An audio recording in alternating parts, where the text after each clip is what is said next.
मोहतरम सामईन कराम, मुअज़्ज़ज़ बुजुर्ग हजरात और नौजवान साथियों, ये अल्लाह तबारक व तआला का लाख लाख शुक्र एहसान है और उसके प्यारे हबीब रहमतुल लिल आलमीन सल्लल्लाहु अलैहि व आलिहि व सहबिहि वसल्लम की लुत्फ़ व इनायत है कि आज आपके इस दयारे मोहब्बत में हाजिर होने का मौका और शर्फ नसीब हुआ है।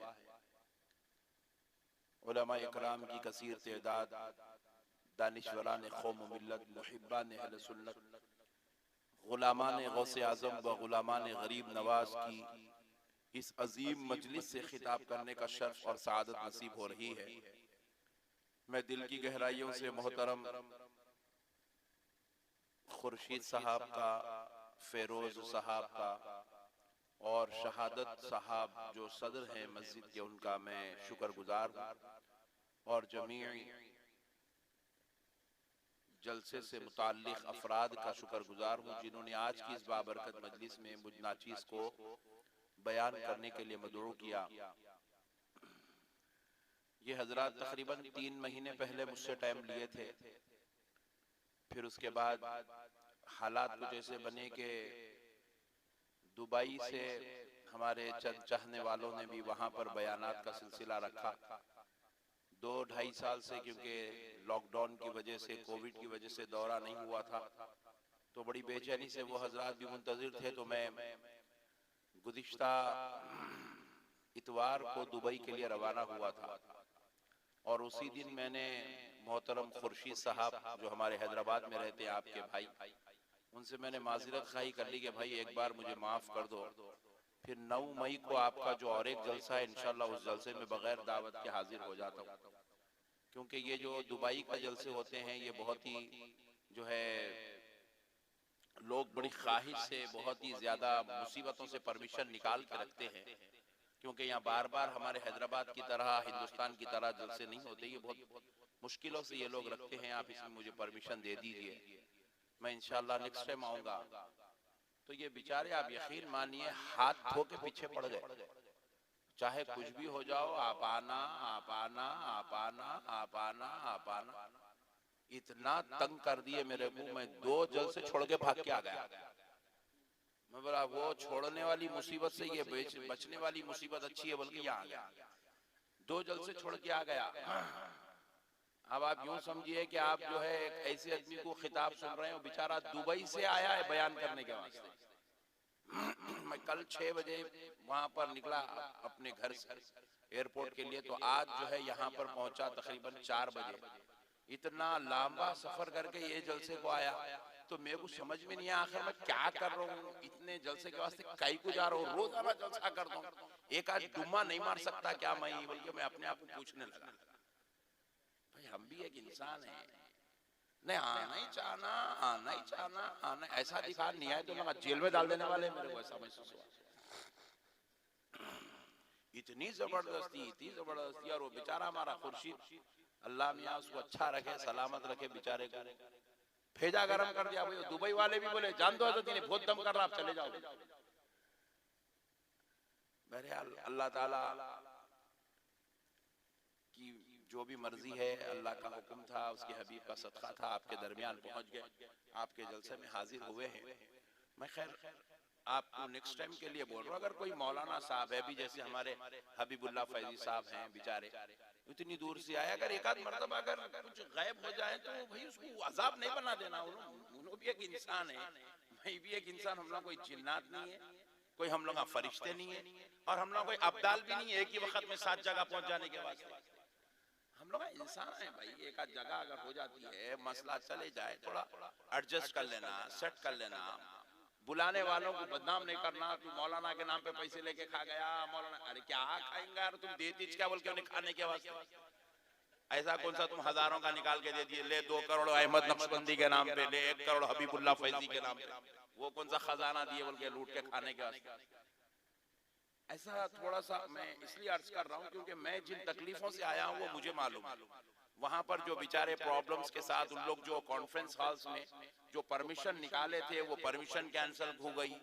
फिर जो है उन लोग के जो जलसे थे, फिर उन लोग का जो है उसको नहीं हो सकता, सॉरी सॉरी बोल के जो लेटर्स डाले पूरों को, वो मुझे मालूम है अंदाजा। 2 जलसे छोड़ के भाग के आया हूँ आपके एक जलसे के वास्ते, सिर्फ सिद्धम सिद्धि। अब उसके बाद जो है आते ही हमारे सदर साहब क्या बोले, आप नहीं आते, बोले हमारी तो जान निकल गई थी। बोला अब बदमाशी की बात नको करो, आ गए पहले शुक्र अदा करो। जान तुम्हारी नहीं निकली, जान हमारी निकली। हम कैसा छोड़ के आए, हम क्या हालात से आए वो हमको मालूम है। बहरहाल अल्लाह का शुक्र है आपके दरमियान पहुंच गए। आइंदा के लिए थोड़ा सा जुल्म ज्यादती मत करिए। हाँ कोई मौलाना साहब वाकई में चक्कर दे रही, बोले तो जरा उनको टेंशन दिए तो अच्छा है। मैं फोटो लेके जा रहा हूँ, अरे भाई मैं दुबई में हूँ रे बड़े भाई, नहीं अच्छा हुआ दुबई कुछ गए, जन्नत को नहीं गए, तो पट्टे वहां से भी बुला लेने कम नहीं है अपने। बहरहाल तो प्यारे बुजुर्ग और दोस्तों, अल्लाह का शुक्र है, अल्लाह का एहसान है कि आज गरीब नवाज की फातिहा में शरीक होने का मौका नसीब हो गया है। बस आप इतनी बात याद रख लीजिए कि आज हम यहाँ जितने मुसलमान हैं, ये सारे मुसलमान गरीब नवाज के सदक़े में हैं। ये गरीब नवाज का सदका है। देखिए इस धरती पे कलमा तो बहुत पढ़ा गया, बहुत से लोगों ने कलमा पढ़ाया। किसी ने 25 को कलमा पढ़ाया, किसी मौलवी साहब ने, किसी मुफ्ती साहब ने, किसी अल्लाह वाले ने, किसी बुजुर्ग ने, किसी सालेह ने, किसी मुत्तकी ने 50 को कलमा पढ़ाया, किसी ने 100 को कलमा पढ़ाया, किसी ने 200 को कलमा पढ़ाया, किसी ने 2000 को कलमा पढ़ाया। लेकिन अल्लाह रब्बुल इज्जत ने इस धरती पर एक ऐसी ज़ाते अख्तस को पैदा किया जिसने जब कलमा पढ़ाना शुरू किया तो 25-50 को नहीं, 40-100 को नहीं, 1000-2000 को नहीं, अरे उस कलमा पढ़ाने वाले ने जब कलमा पढ़ाना शुरू किया तो खुदा की कसम उसने 90 लाख लोगों को कलमा पढ़ा दिया। 90 लाख को कलमा पढ़ाया, और वो पढ़ाने वाला कोई और नहीं, हमारा राजा महाराजा सरकार गरीब नवाज रज़ी अल्लाह अन्हु है। अल्लाह ने जिनको ये शान से नवाजा है कि आज हिंदुस्तान में जितने मुसलमान नजर आते हैं ये गरीब नवाज का सदका है। पाकिस्तान में जितने मुसलमान नजर आते हैं ये गरीब नवाज का सदका है। बांग्लादेश में जितने मुसलमान नजर आते हैं ये गरीब नवाज का सदका है। अरे मेरे भाइयों, ये सिर्फ बात यहीं तक कैद होकर नहीं रहती। नेपाल चलकर देखो, इंडोनेशिया चलकर देखो, भूटान चलकर देखो, ये जो मुसलमान आपको नजर आते हैं एशिया की धरती पर, ये गरीब नवाज का सदका है। ये गरीब नवाज ने कलमा पढ़ाया है। मेरे प्यारे भाई, आज दुनिया हमसे पूछती है औलिया अल्लाह को क्यों मानते हो, दरगाहों को क्यों जानते हो, दरगाह को क्यों जाते हो, वलियों से क्या मिलता है। अबे हौले अभी क्या होना तेरे को, तू जो कलमा पढ़ रहा ये वलियों का सदका है। तू जो मुसलमान कहला रहा ये वलियों का सदका है। तू जो मुसलमान के घर में, बाप के घर में पैदा हुआ, तेरे पैदा होते ही तेरे बाप ने सीधे कान में अज़ान दी, तेरे बाप ने तेरे बाएं कान में इकामत दी, ये औलिया अल्लाह का सदका है। तू बड़ा होकर दाढ़ी छोड़ रहा है, नमाज पढ़ रहा है, इबादत कर रहा है, अल्लाह अल्लाह कर रहा है, सुन ले, ये किसी मौलवी का कमाल नहीं, ये अजमेर वाले गरीब नवाज का कमाल है। क्या ठंडे लोग मिले रे भाई, इतने ठंडे, सर्दी बहुत हो रही है। अगर नारे वारे लगाना कुछ तो भी लगा। मैं भी जरा जब से देख रही तुम लोग ठस के ले, मैं थोड़ा पानी पीता हूँ, कुछ तो भी कर दो जरा, बीच में नारा और आइए अपना को शुरू हो जाओ, जरा बीच में लगाते रहो, जरा मालूम होना आप लोग जिंदा कौम है, सुन रहे हैं। तो प्यारे बुजुर्ग और दोस्तों, लोग पूछते हैं क्या मिला वलियों से, क्या मिला वलियों से, पूरा चल रहा है ये मार्केट में, क्या देते हुए वलिया अल्लाह मर गए, मट्टी में मिल गए, मुर्दा हो गए, नौज़ुबिल्लाहि मिन ज़ालिक। अबे जालिमों, आज जरा एक बात आप लोग नहीं बोल रहा हूँ, बाजू वालों को बोल रहा हूँ। अबे जालिमों, जरा आज एक बात गौर करके देखो, हिंदुस्तान में हम रह रहे हैं ना, हमारे पास मुआशी एतबार से कोई हमारा एक मुकाम है, ना इल्मी एतबार से आज हमारा कोई मुकाम रहा, ना हमारा तहजीबी एतबार से कोई मुकाम रहा, तमद्दुनी एतबार से हमारा कोई मुकाम अब बाकी ना रहा। हर एतबार से, अखलाकियात के एतबार से, मुआशी एतबार से, कल्चरल के एतबार से, तहजीब के एतबार से, तालीम के एतबार से, हर एतबार से हमको जो है कमजोर कमजोर कमजोर कमजोर कमजोर कर दिया गया। लेकिन फिर भी उसके बावजूद आज हिंदुस्तान में मुसलमान ऐसे सीना तान के जी रहा है। जी रहा नहीं जी रहा? मियाँ भाई ऐसा है आदमी, क्या वजह है भाई? जबकि आपके पास आप चुन चुन के देखे तो पूरे झारखंड के अंदर आपको एक सही मुसलमान रहनुमा नहीं मिलेगा, एक सही लीडर आपको नहीं मिलेगा, पूरी कौम को लेकर चलने वाला एक मुसलमानों का अमीर नहीं मिलेगा, पूरी कौम की रहबरी करने वाला एक मुसलमानों का रहबर नहीं मिलेगा। लेकिन फिर भी उसके बावजूद झारखंड का मुसलमान सुकून से जी रहा है, तेलंगाना का मुसलमान सुकून से जी रहा है, महाराष्ट्र का मुसलमान सुकून से जी रहा है। ना कोई रहबरी है, ना कोई हिदायत बताने वाला है, ना कोई रहनुमा है, ना कोई हादी है, मगर गौर करो फिर भी मुसलमान इस धरती पर बड़े इज्जत शान से जी रहा है। बात क्या है? तो जवाब मिला, हिंदुस्तान के मुसलमान तू जी नहीं रहा है, गरीब नवाज के सदक़े में तुझे जिलाया जा रहा है। तू ये ना समझ के तू तन्हा है, तेरा राजा, तेरा महाराजा गरीब नवाज तेरी रहबरी कर रहा है। गरीब नवाज का फैजान तेरे साथ चल रहा है, गरीब नवाज का फैजान तेरे ऊपर साया बन के बैठा हुआ है। हजारों लोग चाहते थे कि मुसलमान को मिटाया जाए, खुदा की कसम मुसलमान को मिटाया नहीं जा सकता। क्यों नहीं मिटाया जा सकता? क्योंकि मुसलमानों की रहबरी के लिए, हिदायत के लिए, रहनुमाई के लिए, तहफ्फुज़ के लिए, बचाने के लिए अल्लाह ने गरीब नवाज को साया बनाकर रख दिया है। आज जी रहे हो, सदका गरीब नवाज का है। आज मुसलमानियत बाकी है, सदका गरीब नवाज का है। आज इस्लाम पर बड़े धाम के साथ चल रहे हो, सदका गरीब नवाज का है। मेरे प्यारे बुजुर्ग और दोस्तों, ये रूहानी फैजान है, ये रूहानी फैजान है। वरना आप हर तरफ पलट कर देख लीजिए, पार्लियामेंट में देख लीजिए, मुसलमान एमपीस की तादाद बढ़ती नहीं है, कम होती जाती है, कम होती जाती है, कम होती जाती है।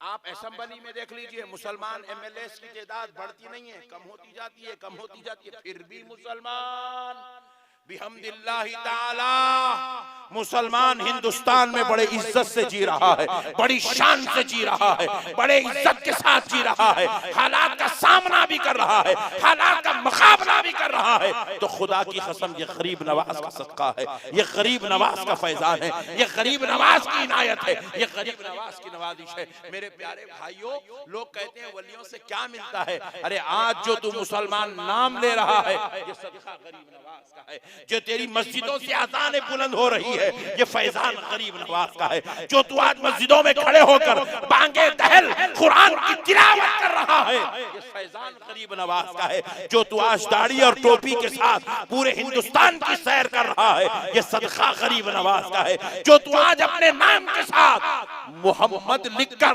अहमद लिखकर, अपने बुजुर्गों की शनाख्त लिखकर फिर रहा है, ये सदका गरीब। वरना हमारी क्या औकात मेरे भाई? आप दूसरे कंट्रीज का आप दौरा नहीं करते, आपको अंदाजा नहीं है। दूसरे मुमालिक में आप चले जाएंगे तो हालात कुछ और है, लेकिन मैं समझता हूं बिहम्दिल्लाहि ताला हिंदुस्तान का मुसलमान दूसरे मुमालिक के मुसलमान की बनिस्बत करोड़ दर्जे बेहतर हालात में जिंदगी गुजार रहा है। करोड़ दर्जे बेहतर हालात में, करोड़ दर्जे बेहतर हालात में जिंदगी गुजार रहा है। यह अल्लाह का बहुत बड़ा एहसान है।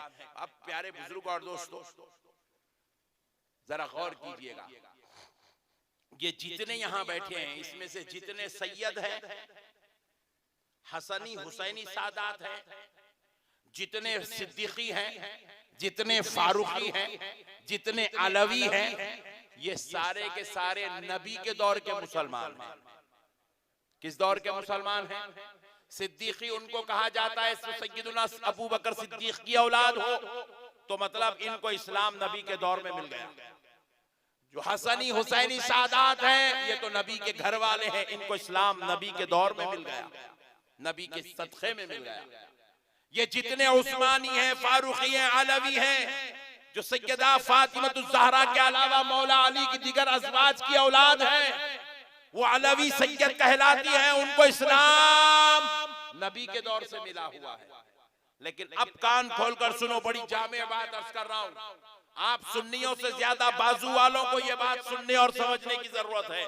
हम जितने शेख हैं, जितने मुहम्मद हैं, जितने अब्दुल हैं, जितने मिर्जा हैं, जितने बेग हैं, जितने खान हैं, जितने पठान हैं, ये सब कान खोलकर सुन ले, हम नबी के दौर के मुसलमान नहीं है। हमारे बाप दादा ने सहाबा को देखकर कलमा नहीं पढ़ा, हमारे बाप दादा करबला वालों को देखकर कलमा नहीं पढ़े, हमारे बाप दादा 12 इमाम से मिलकर कलमा नहीं पढ़े।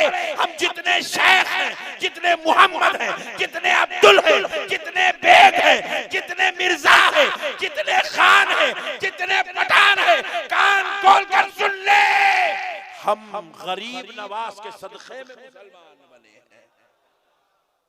हमारे बाप दादाओं को किसी को गरीब नवाज ने कलमा पढ़ाया, तो किसी को बख्तियार कक्की ने कलमा पढ़ाया, किसी को हजरत दाता गंजबख्श अली हुजवेरी ने कलमा पढ़ाया, तो किसी को हजरत निजामुद्दीन औलिया महबूब इलाही ने कलमा पढ़ाया, किसी को बंदा नवाज ने कलमा पढ़ाया, तो फिर किसी को किसी और बुजुर्ग ने कलमा पढ़ाया। मेरे प्यारे बुजुर्ग और दोस्तों, ये हमारे अंदर जो इस्लाम चला रहा है, ये किसी मदरसे से मिला हुआ इस्लाम नहीं है, ये किसी मकतब से मिला हुआ इस्लाम नहीं है, ये किसी दारुल उलूम से मिला हुआ इस्लाम नहीं है। आज हमारे अंदर जो इस्लाम है, ये इस्लाम खानखाहों से मिला है, और ये खानखाह बनाने वाली जात का नाम सरकार मुईनुद्दीन चिश्ती हसन संजरी गरीब नवाज है।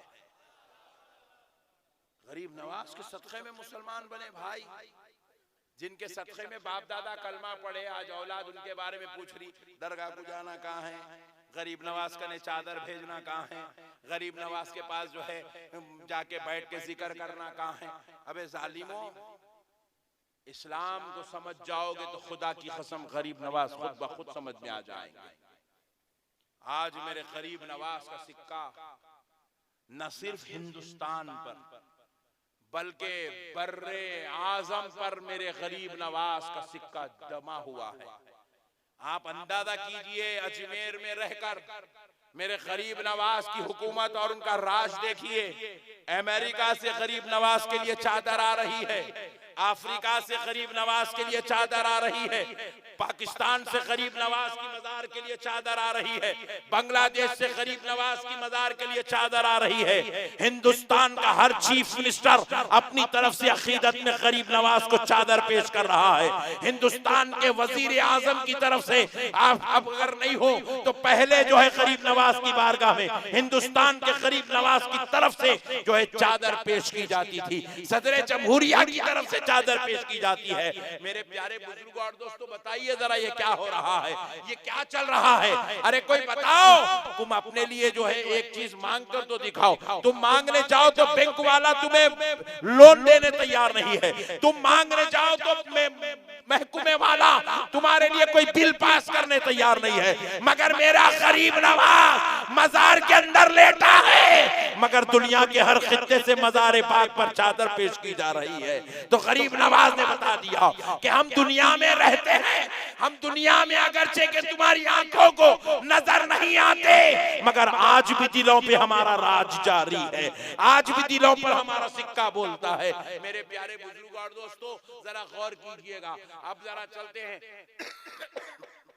एक लतीफ बहस की तरफ, कुरान शरीफ के हवाले से एक अजीम एक लतीफ बहस जो अल्लाह ने कुरान पाक में बयान की है। एक अजीम वाक़या, एक अजीम कारनामा, एक अजीम पावर, वली की अजीम खुव्वत, वली का मुकाम, वली का मर्तबा, वली का रुतबा, वली का दर्जा, वली की अजमत, वली की शान, वली की रिफात जो अल्लाह ने कुरान में बयान की है। खुदा की कसम, यहाँ जितने उलमा बैठे हैं, हम सब मिलकर भी अगर बयान करना चाहे, वो मुकाम और अज़मत औलिया अल्लाह की नहीं बता सकते जो मुकाम और रिफ़ात अल्लाह ने कुरान पाक में बयान की है। वो आपको जरा समझा देता हूँ ताकि समझ में आए कि हजरत गरीब नवाज आज भी हमारे मददगार हैं, आज भी गरीब नवाज हमारी सुनते हैं, आज भी गरीब नवाज गुलामों की मदद करते हैं, गुलामों के ऊपर अपना साया फरमाए हुए हैं। इस बात को समझे प्यारे बुजुर्ग और दोस्तों। देखिए, माहौल क्या था? हजरत सुलेमान अलैहिस्सलाम का दरबार। किसका? जरा बोलिए। अरे क्या ठंडे लोग मिले रे भाई, जरा जोर से बोलो रे भाई, बोलो भाई। वो बीच वाला ऐसा घूर के जगह रहा है क्या? तो भी खिस्सा है भाई, बाजू वाली पार्टी का है क्या? पहले गोलियां चल रही, डर डर के जीना पड़ रहा, सुकून से तो है ना? हाँ, ऐसा घूर के जगह क्या हैबत हो रही है? मोहब्बत से सुनो। देखो, हजरत सुलेमान अलैहिस्सलाम कौन? वाह शाबाश। थोड़ी थोड़ी देर को जो है इंजेक्शन देते रहना पड़ता। अब समझ गया मैं, देते रहता हूँ थोड़ी थोड़ी देर, नो प्रॉब्लम। तो हजरत सुलेमान अलैहिस्सलाम अल्लाह के पैगंबर सुलेमान अलैहिस्सलाम के दरबार में मुलाकात के लिए हजरत बिलखीस तशरीफ ला रही थी। कौन? हजरत बिलखीस। हजरत बिलखीस तशरीफ ला रही थी, ये मलिका सबा थी। हजरत सुलेमान अलैहिस्सलाम की हुकूमत पूरी दुनिया पर थी।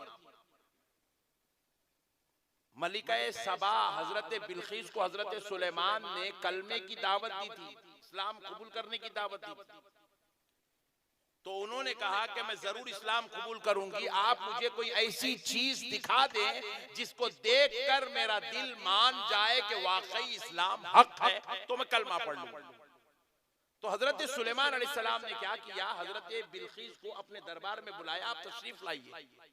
तो हजरत बिलखीस अपने दरबार से निकली, हजरत सुलेमान के पास आने लगी। अब आप अंदाजा कीजिए, हजरत बिलखीस अपने दरबार से निकल के हजरत सुलेमान अलैहिस्सलाम के पास आने के लिए 2 महीने का वक्त लगा। मैं इसलिए आपको तवज्जो का तालिब हूं क्योंकि ये एक इल्मी बात है और समझने की बात है। आप अगर ये बात समझ गए तो खुदा की कसम पूरी दुनिया से आप लड़ ले सकते। आपको वली का मुकाम, मर्तबा, अजमत, करामत, पावर सब कुछ समझ में आ जाता है। थोड़ी देर आप मुझे दीजिए, 10 मिनट में इंशाल्लाह पूरी बात आपके जहन में उतार दे। तो हजरत बिलखीस को आने के लिए कितने महीने का वक्त लगा? शाबाश, वेरी गुड, बहुत अच्छे लोग मिले आज। 2 महीने का वक्त लगा, क्योंकि उस जमाने में कोई एरोप्लेन नहीं था, कोई ट्रेन नहीं थी, कोई कार नहीं थी, कोई स्कूटर नहीं थी, बाइक नहीं थी।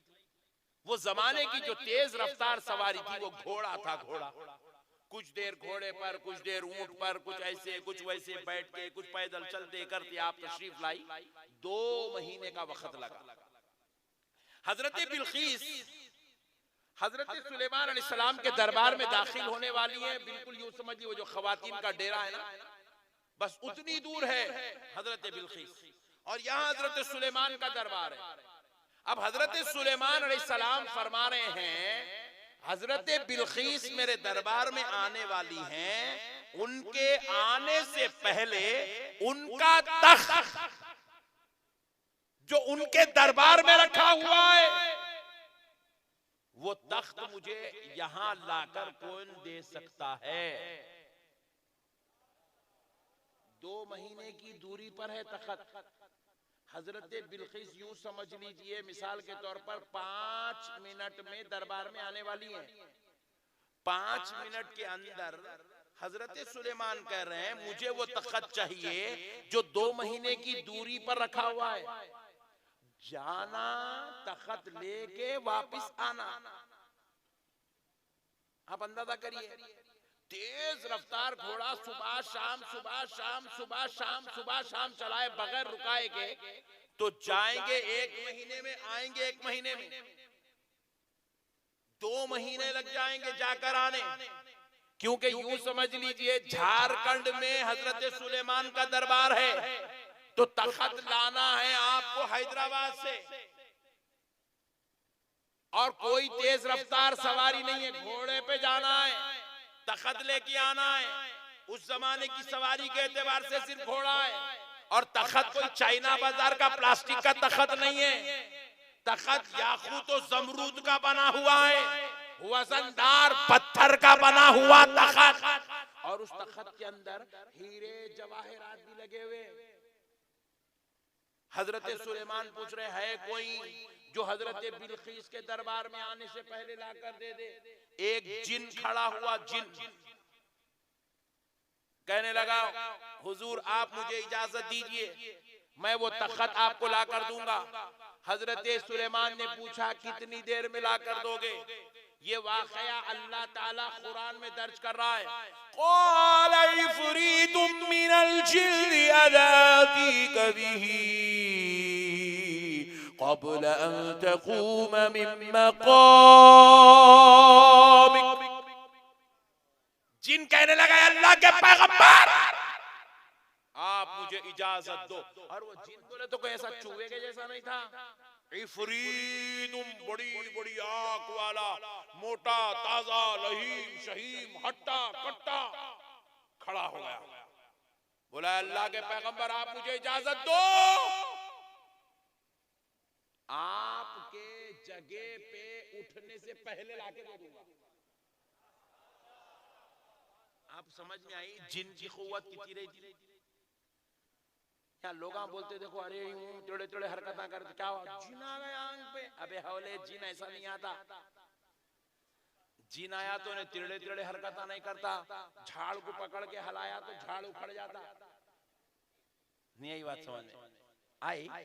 हाँ सुभान अल्लाह।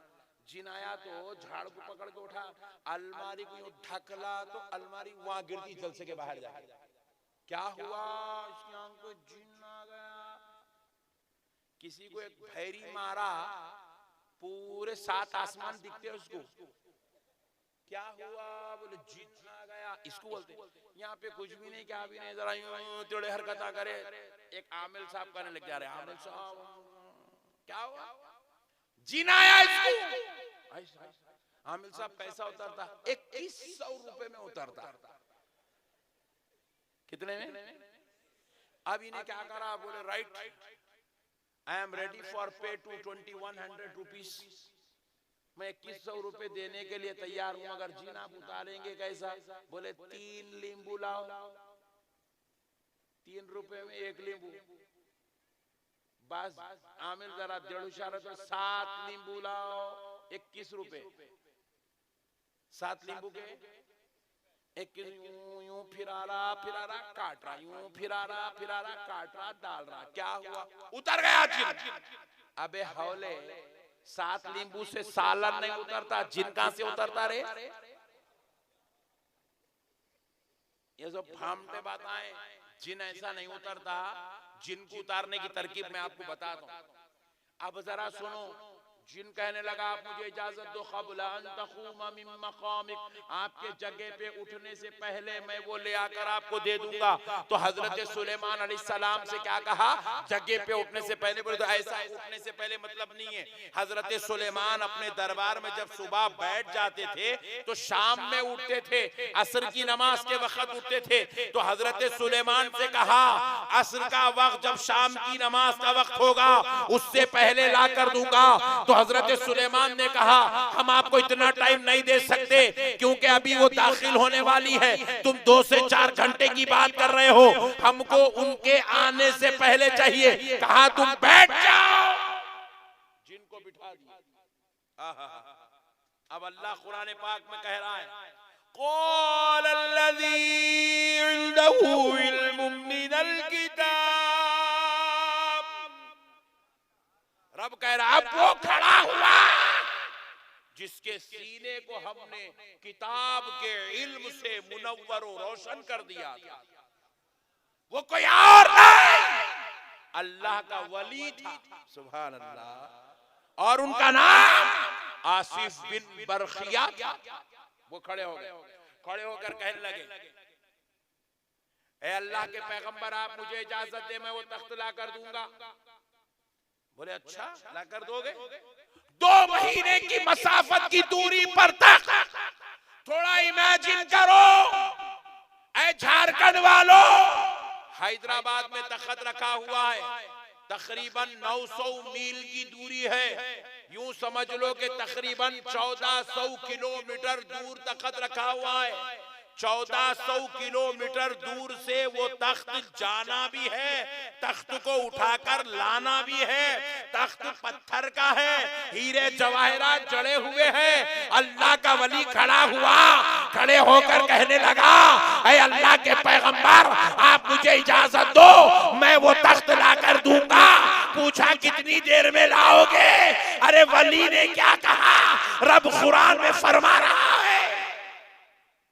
अना आती कभी क़ब्ल अन यर्तद्द इलैका तर्फुक। कहा अल्लाह के पैगंबर, आप मुझे इजाजत दो, आपके पलक झपकने तक वो तख्त लाकर देगा। सुभान अल्लाह। और जरा जोर से, और जरा जोर से। पूरे करामतों का वहाबी इनकार कर सकता?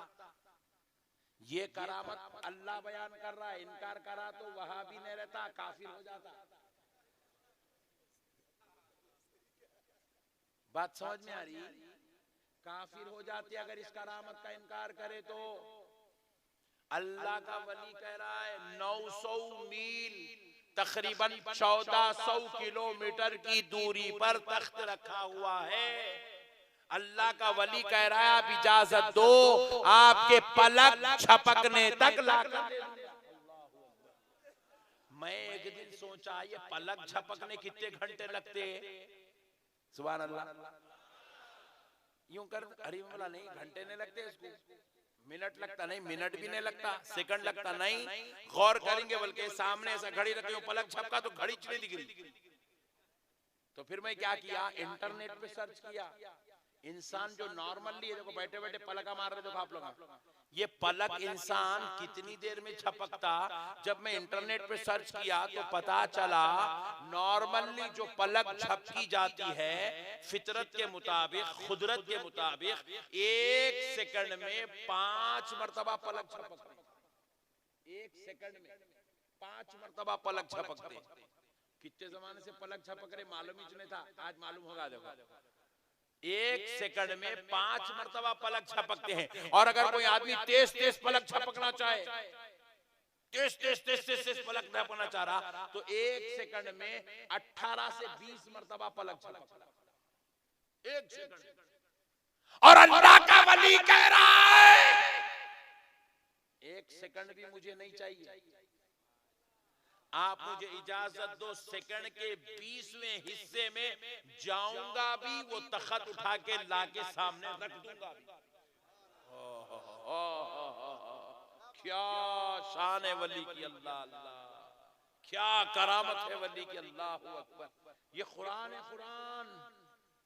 कोई लाल किताब हरी किताब के बातें नहीं होते, बाजू वाला सही हदीस है। अबे चिचोरे, कुरान है ये।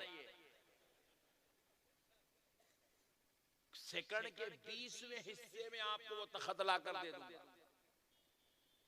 अच्छा, ऐसा नहीं है हजरत सुलेमान पूछे, हजरत आसिफ बिन बरखिया बोल दिए, हाँ माशाल्लाह, अच्छा अच्छा बैठ जाओ बैठ जाओ, ऐसा नहीं हुआ।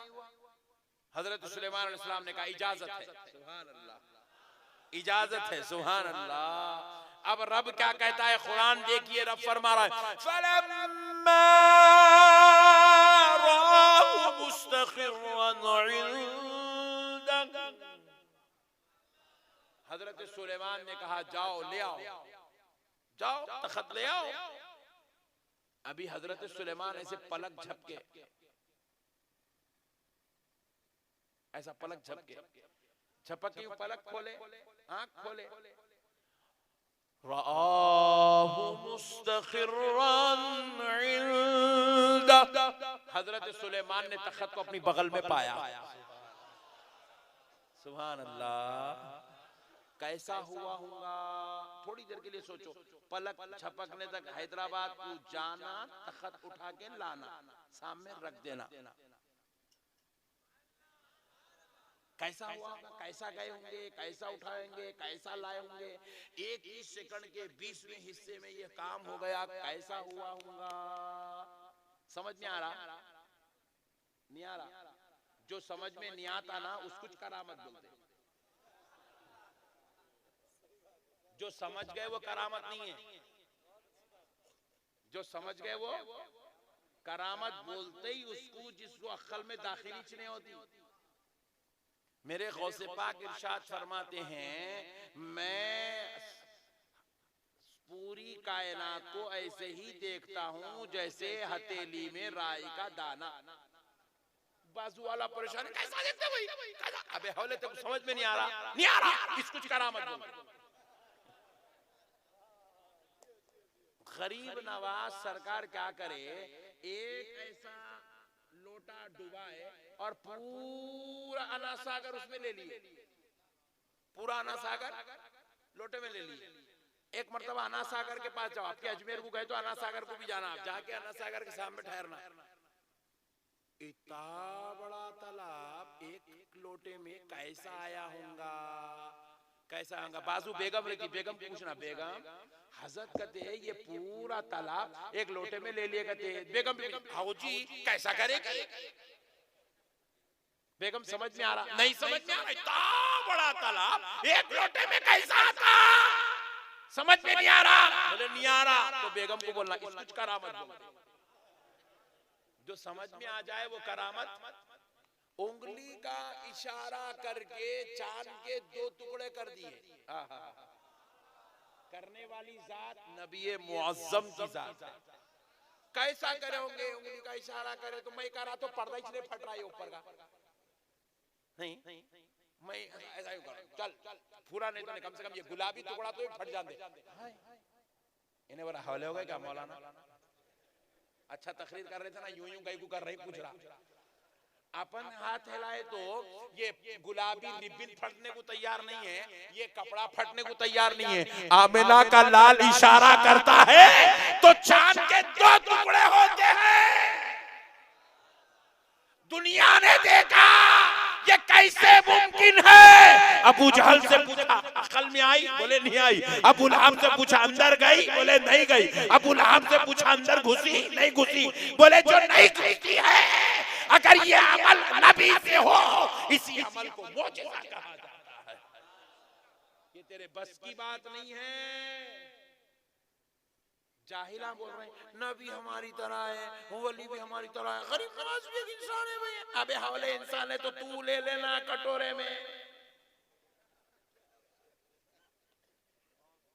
अगर तू बोल रहा नबी भी इंसान हम भी इंसान, तो एक काम कर, झारखंड के किसी पहाड़ पे चल के तू चांद को इशारा कर, 2 टुकड़े हो जाओ, 2 टुकड़े हो जाओ, 2 टुकड़े हो जाओ। पूरे झारखंड वाले बोलेंगे ही इज मेंटली रिटायर्ड। पागल खाने को भेजने की नौबत आ जाएगी। एक अच्छी बात याद आ रही, सुना देता हूं। वअल्लिमना मंतिक़त तय्र, फरमाया गया हजरत सुलेमान अलैहिस्सलाम के ताल्लुक से कि